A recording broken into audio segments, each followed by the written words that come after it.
La gastronomie, c'est pas différent de la gastronomie française parce que vous avez, comme en France, chaque région il a sa tradition, ses produits, sa recette, voilà. Qu'en Italie, c'est la même chose. Ça va du nord au sud, bien sûr, et sur le sud, on a plutôt la touche méditerranéenne, où il y a les agrumes, l'huile, voilà. On n'a pas du beurre, au nord de l'Italie, on a du beurre, voilà.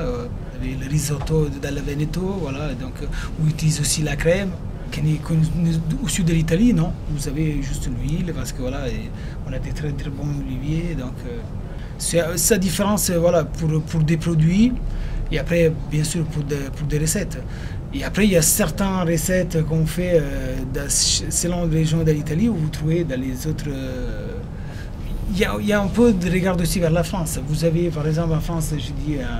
En recette, vous avez l'aioli, mais en Italie, on a la bagna cauda. C'est juste la différence que vous mettez les œufs et nous, on ne met pas des œufs. Voilà, vous voyez, c'est fort quand ils disent voilà, la France et l'Italie sont cousins, c'est vrai. C'est vrai, il y a quand même une inspiration, c'est des langues latines.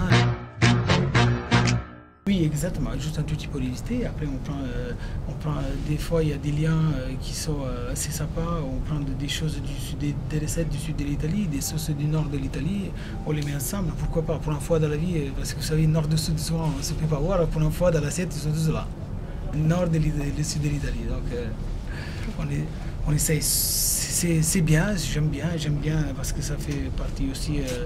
Je pense que c'est aussi un peu la différence qu'on a fait. Le fait de donner quelque chose un peu différent, de rechercher quelque chose en plus, c'est pas forcément dans les produits, parce qu'aujourd'hui quand même, plus ça va, plus on utilise des agar-agar, des produits assez qui sont pas forcément l'esprit de la cuisine italienne. À nous, pour l'instant, on est encore loin, et j'espère de garder encore toujours cette philosophie. Et donc, c'est le produit qui fait la différence et basta. La carte, on la change 4 fois par an, évidemment selon les saisons, selon des produits, selon aussi des recherches, parce qu'on ne s'arrête pas, on cherche toujours des fromages en Italie, des fournisseurs. Je dis pas qu'ils viennent tous d'Italie, parce que sinon j'augmente, mais aujourd'hui on a quand même un bon pourcentage de produits qui viennent d'Italie, par exemple l'huile, les olives, les capres, la pâte, oui, pas mal de choses, des tomates, oui. Et donc on s'inspire aussi selon le fournisseur. Et après, c'est surtout l'envie de... Moi, quand je fais la carte, je me mets tranquille et je me dis qu'est-ce que j'aimerais bien manger. Ça part un peu comme ça et après, dans la cuisine, bien sûr, on essaie d'affiner. Un affiné restant toujours dans qu'est-ce que c'est la cuisine italienne. C'est quelque chose de complexe dans le goût et simple dans le visuel. C'est un art, oui. C'est un art, entre guillemets, oui, parce que... Et déjà, il est personnel, très personnel. Je trouve que c'est très personnel. Chaque personne, il exprime dans l'assiette qu'est-ce qu'il a envie de manger. Donc, je trouve que c'est un art parce que c'est personnel. C'est quelque chose que toi, t'as pas lié quelque part, quelque chose que tu ressens. C'est le moment. Moi, par exemple, je prends l'exemple de moi quand on fait la carte. Bon, quand on fait la dégustation, c'est une dégustation, on part sur une base. Et après, pendant la première semaine, on est là toujours à ajouter, à lever, il faut mettre ça. Et je trouve que ça ressemble quand même à un art. Parce que tu goûtes, tu dis, ouais, il manque ça, il manque ça, il manque du jus de citron, il manque du vinaigre. Ouais, et après une semaine, voilà, on a pris la direction, tu dis, voilà, c'est ça qu'on veut et on y va.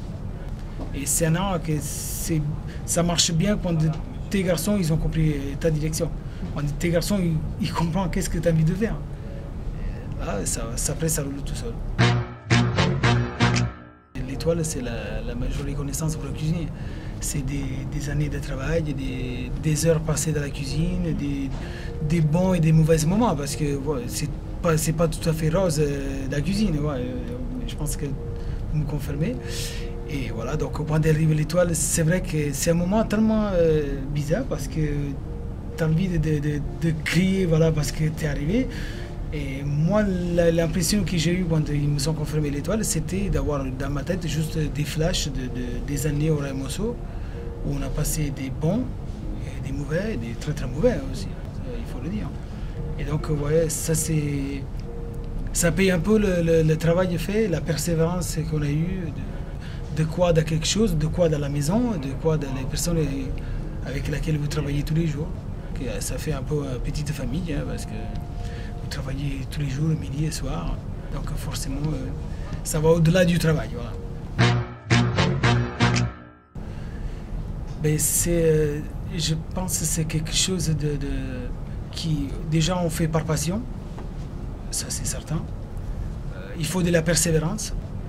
Parce que si aujourd'hui, on vit des bons moments comme on a vécu, mais tout de suite derrière, il y a des mauvais moments. Donc il faut avoir tout de suite la persévérance. Et après, derrière, on a besoin surtout d'une bonne équipe. Une équipe qui croit en toi. Je pense que c'est les 3 points de force pour vraiment réussir dans la cuisine.